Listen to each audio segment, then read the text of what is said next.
হুদাইবিয়ার সন্ধির আগে বয়তের দোয়ান হয়েছিল।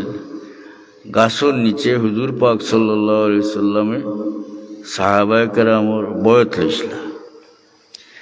এই বয়তের দোয়ানো যে সমস্ত বয়তের দোয়ানো হয়নি এটারে মানে সন্তুষ্টির বয়ত। এর কারণ হইল এই বয়ত এই দিন যারা আল্লাহর নবীরা তো বয়ত করছেন, আল্লাহ এর উপর সন্তুষ্ট হয়ে গেছেন। আল্লাহ ঘোষণা করুন, লাকাদ রাদিয়াল্লাহু আনিল মুমিনিনা ইয ইউবাইউনাকা তাহতাশ শাজারা।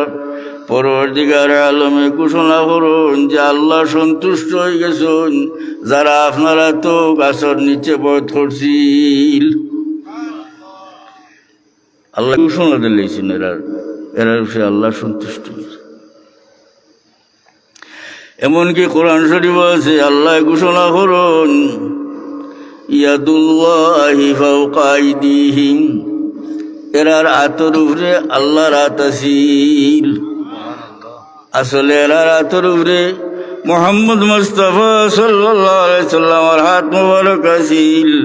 কিন্তু পরওয়ারদিগার আলমে ঘোষণা করুন, ইয়াদুল্লাহি ফাওকা আইদিহিম, ও আমার হাবিব যারা আপনারা তো বয়ত করছিল এরা আল্লাহরা তো বয়ত করছে, এরার হাতের উপরে আল্লাহর হাত আছিল। এর মানে হইল বয়তের দোয়ানো যে মানুষ সকল উপস্থিত হয়েছিল, আল্লাহ ঘোষণা আল্লাহ এর উপরে আমি খুশি হয়ে গেছি, রাজি। আর আল্লাহ ঘোষণা আল্লাহ যে যারা নবীরা তো আত্রাকিয়া বয়ত করছে আর আল্লাহরা তো আত্রাকিয়া বয়ত করছে। এখন খারিজি বেটা সাহাবী আল্লাহর প্রতি বিদ্বেষ আসানি না ও কইল যে তাই তো আসলা না। আর বিষয়টা হইল হুজুর পাক সাল্লাল্লাহু আলাইহি সাল্লামে উসমান রাদিয়াল্লাহু আনহুরে হুদাইবিয়া থেকে ফাটাইছিলা যে তুমি গিয়া কুরাইশ শেখো যে আমি কোনো লড়াই করবার লাগিয়ে আইছি না, আমি শুধু উমরা করবার লাগিয়ে আইছি। আব্দুল্লাহ ইবনে উমর রাদিয়াল্লাহু আনহু হন যে যদি এই দলের মাঝে উসমান তাকিয়া বড় ইজ্জতি কোনো মানুষ থাকতা তাহলে নবিয়ে হেনে ফাটাইলেন। এমনকি হযরত উমর রাদিয়াল্লাহু আনহু ফাটাইতে চাইছিল, হযরত উমরে কইছেন উসমান গেলে ভালো, তান হিন ইজ্জত আছে, তান গোষ্ঠী গাড়া আছে। কইলা এই দলের মাঝে আল্লাহর নবীর সঙ্গে যে সাহাবী হল আসলে এর মাঝে সবচেয়ে ইজ্জতি মানুষ হিসাবে উসমান ডে ফাটাইছিল আল্লাহর নবী। সুবহানাল্লাহ। আচ্ছা হোক এই দুই গাঁয়ে দরবার লাগে যদি তে গাঁওটা কিয়া আমার গাঁওটা কিয়া সেই গাঁৱত কোনো কথাবার্তা মাতবার লাগি যাইবা না নি এজন গণ্যমান্য মানুষ ও গাঁৱৰ হাসান জানা গণ্যমান্য মানুষ যাইবা লাইন মনে যাই গেলে ওইতো নাই। ওখান বুঝাইল উসমানে যে উসমান ইজ্জতি এর লাগি আল্লাহ নবী তেনে পাঠাইছিল। আর ও সময় বয়স কিন্তু অন্যান্য সাহাবী হলে হুজুরে পাক সাল্লাল্লাহু আলাইহি সাল্লামের হাত মুবারক হাত রাখিয়া বয়ত করছেন। আর হুজুরে পাক সাল্লাল্লাহু আলাইহি সাল্লামে তানে হাত মুবারক দেখাইয়া হন হাজিহি ইয়াদু উসমান, ও হাত উসমানের হাত। ওকে সুবহানাল্লাহ। এটা আল্লাহ নবী তান হাত মুবারক দেখাইয়া কইনি কেন উসমানের হাত, আর অন্য হাত রাখিয়া বয়ত করছেন। এতে বোঝা গেল যে অন্যান্য সাহাবী হলে তান্তানাত নবীরা তো লাগাইয়া বয়ত করছেন, আর উসমানের বয়ত হইছে নবীর হাত দিয়া। হোক সুবহানাল্লাহ। বড় দরজার ব্যাপার নি না বুঝাইয়া হয়ে দিছে। কিন্তু অতটুকু হেও জানে, হয়তো জানে, যা জানলেও যে অন্তর বিদ্বেষ সাহাবীর লগে বিদ্বেষ থাকার কারণে এটা করছে। উদাহরণ দিলাম আপনারা হাদিস শরীফ থেকে। আজরাইল যে সাহাবার কেরামর সমালোচনা খোদ্দা মানুষও আসেন হাসানি না, কিন্তু ও আপনার দরিয়া নিতে হইবা যে এটা হোক ও তার দলর মানুষ আছে না, এটা ও তার দলর মানুষ। ফরেজগার হিসাবে এটা ওলা আসলা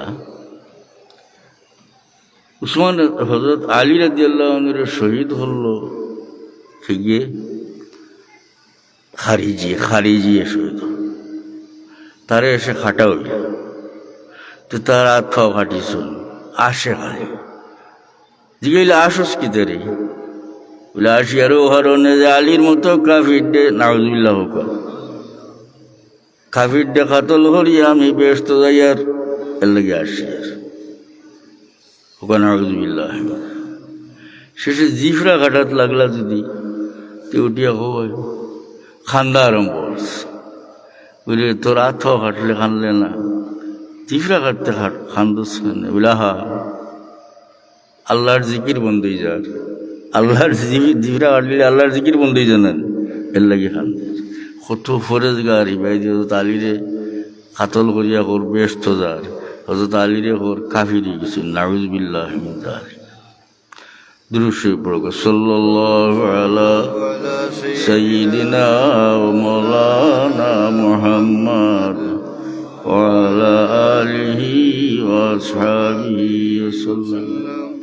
আরো দল বাড়াইল, এর আগে তো বন্ড নবীটা বাড়াইছে, হ্যাঁ এক দুইজন নাই, মুসাইলামাতুল কাজ্জাব, আসওয়াদ আনসি, তুলাইহা, সাজায়ের বেটি, এটা সারা নবী এবার ইসলা এটা, হ্যাঁ এটারেও দুর্মুস আউ করে দিলাম, এটারে দুর্মুস দিছেন। তুলাইহার লোকে লড়াই গেছে উমর দিলানোর জবানত, ইগো আবার ফিরিয়া মুসলমান হয়ে গেছিল। তো বন্ড নবী ওপর বাড়িছিলেন না, হায় হায় কতটা যে হইয়া গেছে। এক বেটিয়ে নবতী দাবি করেছে, তাই নাম আছিল সাজা, দলিল দিছিল আল্লাহ নবী কইছেন লা নবিয়া বাদি, আমার পরে কোনো নবী নাই। নবী শব্দটা হইল পুরুষবাচক, কোনো বেটি নবী নাই এখান হয়েছেন না, গতিকে তাকে নবতী দাবি করেছে। মুসাইলামাতুল কাজ্জাবের লগে বিয়াও হয়েছে, বেটি খুব সম্ভ্রান্ত আছিল, ফলে ইহুদি আছিল। তার কৌমর মানুষে জিজ্ঞাসিল যে তুমি মোর কত লইছ, বলে কেন আমার মনে নাই, বলে যাও তানকে দরবার লাগাইলা। হে ঘোষণা দিল মুসাইলামাতুল কাজ্জাবে বন্ড নবী কইল আমার বউ সাজার মোরর মাঝে আমার উম্মতর লাগি আমি এশার নমাজ আর ফজর নমাজ মাফ হইতে লইলাম। দেখছেন নিচে কত তুলাইহা যে গুরু বন্ড নবী ছিল, এরকম দুর্মুস মুসলমান হলে দিছেন, শেষ পর্যন্ত এবার মুসলমান হয়েছিল। আরবার উমর দিলানুর লোকে দেখা করা তাইছিল, তাই কইলা ইগুর লোকে আমি দেখা করতাম, বহুত কাকুতি মিনতি হইয়া তাই কইলা তুই আমার অমুক অমুকরে কাতল করছ, দুইজন সাহাবি কাতল করছে। হেসে উঠিয়া হয় আমিরুল মুমিনিন, আল্লাহ আমার জরিয়া এনতানটে জন্নত দিছেন, নাউজুবিল্লাহ শহীদ হয়েছেন না নি হেনতান, হে কাতল করাই বলে হেনতান জন্নত গেছেন, বহুত হয়ে গেছে। এরপরে আলী রাদিয়াল্লাহু আনহুর জমানাত বাড়াইলা শিয়া দল, শিয়া এরা হয় হযরত আলী রাদিয়াল্লাহু আনহুর অত্যন্ত সবচেয়ে বেশি মায়া করে।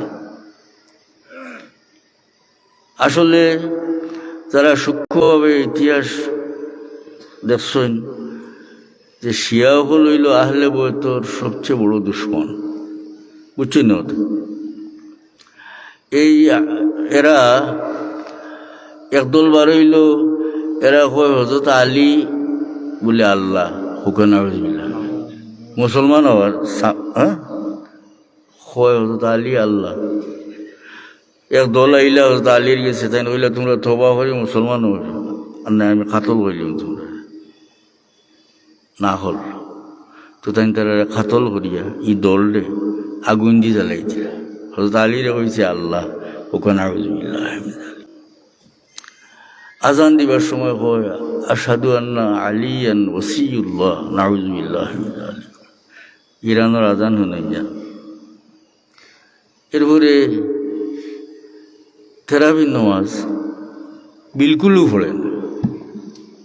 আমার কোনো প্রশ্ন বসলাম যে আপনারা পড়েন 20 টাকাত আর এগুলো খালি দান করবান হইলি তারা 8 টাকাত বুঝাইবার লাগে, হাসান না আমার 8 টাকাত তো তবু মানের শিয়ায় তো 1 রেখাতে পড়ে না, শিয়ায় তেরাবি নামাজ 1 রেখাতে পড়ে না, জানেননি?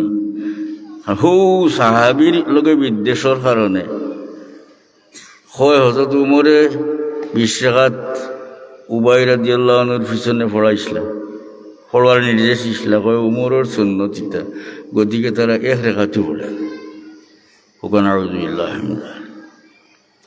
তো সময়ে সময়ে বহু ফিতনাবাজ মানুষ সকল বার হয়েছে, যে ফিতনা যে দুনিয়াত নয়া আইলা নাই, সাহাবি ওগুলোর প্রতি বিদ্বেষ ভাবাপন্ন মানুষ আগে গুজরিয়া গেছে, হাসান হযরত আলী রাদিয়াল্লাহু আনহুর প্রতি বিদ্বেষ পোষণ করা মানুষ আগে গুজরিয়া গেছে। হযরত আলী রাদিয়াল্লাহু আনহুর অতিরিক্ত মহব্বত দেখানি দিয়ে আল্লাহ করা মানুষও গুজরিয়া গেছে। এমনকি শিয়া হলে হয় যে তারা 12 নম্বর ইমাম যাইন এই মরছেন না, তাই সুররহমান রাহা হইয়া পর্বত তাই নাচেন, তানে বলে এক বাঘে আর এক সিংহ ফাড়া দে এবং তান খাইবার লাগিয়া মধুর ঝর্ণা এবং দুধর ঝর্ণা আল্লাহ জারি করে দিছে। সব মিশা কোথায়, সব কিয়ামতের আগে তাইন বাড়াইবা হুকান আউযুবিল্লাহ। আব্দুল্লাহ ইবনে সাবায় বাটিয়ল মাতিয়া উল্টা কথা বুঝাইছে মানুষ, কইছিল যে সমস্ত নবী হলোর ইমাম, সারা নবী হলোর সর্দার হইলা মুহাম্মদ মুস্তাফা সাল্লাল্লাহু আলাইহি সাল্লাম, এর মধ্যে তো কোনো সন্দেহ নাই, হাসানিয়া না। মানুষের বুঝায় যে ঈসা আলাইহিস সালাম কিয়ামতের আগে আবার দুনিয়াতে আইবা, আছে না দলিল আইবা আবার, তো আইলে কিন্তু ওখান মনোরম হয়ে তাই তো নবী এবং রসুল না নি, ঈসা আলাইহিস সালাম নবী না নিবা, কিন্তু তাই যে পুনরায় আইবা এই সময় হুজুর পাক সাল্লাল্লাহু আলাইহি সাল্লামের শরীয়ত মতো মানুষরে আহ্বান করবা, বুঝছেন না কথা? ও নবীর দিন মোতাবিক শরীয়ত মোতাবিক মানুষরে আহ্বান করবা। কারণ আল্লাহ নবী ফরমাইছেন লাউ কানা মূসা হায়ান মা ওয়াসিহু ইল্লা ইত্তিবাই। একদিন হযরত ওমর, সহিহ হাদিস শরীফে আছে, একদিন হযরত ওমর রাদিয়াল্লাহু আনহু হুজুর পাক সাল্লাল্লাহু আলাইহি সাল্লামের সামনে এখন ইয়া রাসূলুল্লাহ, বনি কুরাইজা হইল ইহুদি, বনি কুরাইজার আমার এক বন্ধুয়ে তওরাতের কিছু অংশ লিখে দিছেন, যদি অনুমতি দেনটি আমি পড়িয়া নাই। ফাতাগাইয়ারা ওয়াজহু রাসূলিল্লাহ সাল্লাল্লাহু আলাইহি সাল্লাম, এ কথা শুনিয়া আল্লাহর নবীর চেহারা মোবারক বদলি গেল। সাহাবায়ে কেরামে আল্লাহর নবীর গুসারে বড় ডরাইতা, কারণ ইগান জানতা যে আল্লাহর নবী গুসা হইলে, খেরুফে নারাজ হইলে কোনো অবস্থায় আল্লাহরে সন্তুষ্ট করা সম্ভব নয়। ফাতাগাইয়ারা ওয়াজহু রাসূলিল্লাহ সাল্লাল্লাহু আলাইহি সাল্লাম, হযরত ওমরের এই প্রস্তাবে হুজুর পাক সাল্লাল্লাহু আলাইহি সাল্লামের চেহারা মোবারক বদলি গেল, অর্থাৎ রাগান্বিত হয়ে গেল। আবু বকর সিদ্দিক রাদিয়াল্লাহু আনহু কন ইয়া ওমর আলা তারা মা বিওয়াজহি রাসূলিল্লাহ সাল্লাল্লাহু আলাইহি সাল্লাম, হে ওমর তুমি আল্লাহর নবীর চেহারা মোবারক বেসারা নানি, অর্থাৎ আল্লাহর নবী যে রাগ করছেন তুমি দেখলে না। তখন ওমর রাদিয়াল্লাহু আনহু কন আউযু বিল্লাহি মিন গাদাবিল্লাহি ওয়া গাদাবি রাসূলি, আমি আল্লাহর গুসা থেকে আর নবীর গুসা থেকে আল্লাহর কাছে পানা চাই। সুবহানাল্লাহ, কত সুন্দর। তখন আল্লাহর নবী ফরমান ইয়া ওমর, হে ওমর লাউ কানা মূসা হাইয়ান মা ওয়াসিয়াহু ইল্লা ইত্তিবাই। মূসা যদি দুনিয়ার জিন্দা থাকতা আমার অনুসরণ না করিয়া কোনো উপায় ছিল না। অর্থাৎ কোনো নবী যদি হুজুর পাক সাল্লাল্লাহু জওয়ানাত জিন্দা থাকতা তাইলে ও নবীর তাবে হওয়া লাগলো। বুঝছেন না কথাটা? ঈসা আলাইহিস সালাম কিয়ামতের আগে আবার দুনিয়াতে আইবা, কিন্তু তান শরীয়ত মতো মানুষের আহ্বান করতে না, বরং মুহাম্মদ মুস্তাফা সাল্লাল্লাহু আলাইহি সাল্লামের তাবে হিসাবে মুহাম্মদ সাল্লাল্লাহু আলাইহি সাল্লামের শরীয়ত মোতাবেক মানুষের আহ্বান করবা। সুবহানাল্লাহ। দুরূদ শরীফ পড়ো সাল্লাল্লাহু